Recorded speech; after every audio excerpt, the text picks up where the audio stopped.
If you notice, this week's Parshas Tetzaveh, always falls out right around Purim. This year, it is the day after Purim. Sometimes last year was it was a few days before Purim.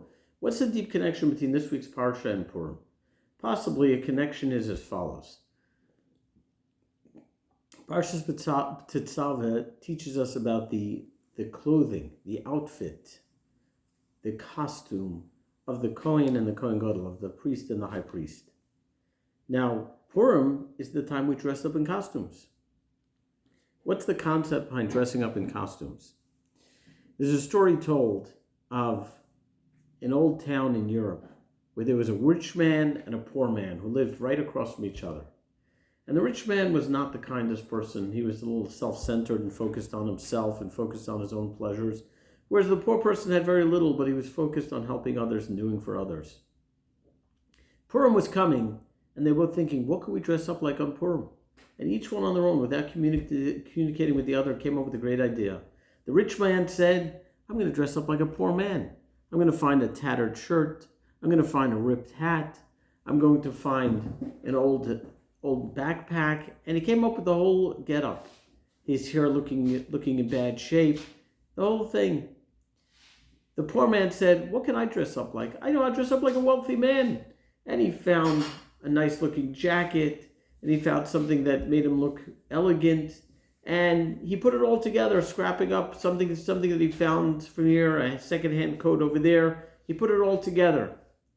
And Purim came, and each of them found it to be incredibly funny. The wealthy man who had everything dressing up like a poverty-stricken person.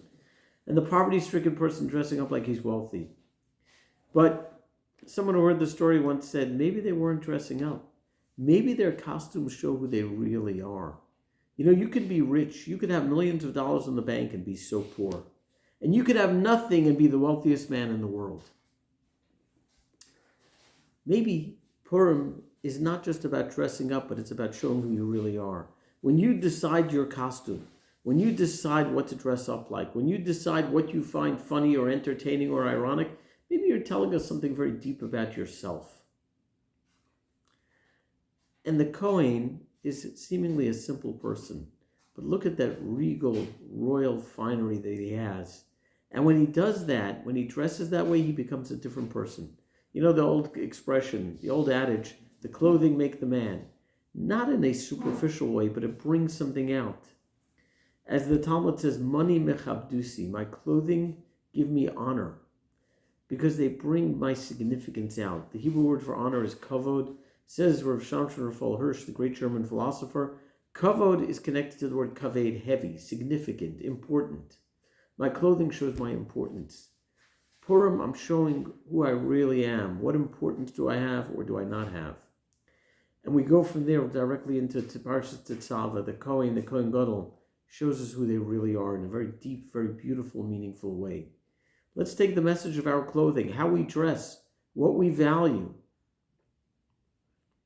how we carry ourselves as a way of expressing something about ourselves. Let's pause. Let's think about the costumes we're putting on and what it really says about us. Have a wonderful Shabbos and enjoy the rest of Purim in a meaningful, deeply positive, revealing way.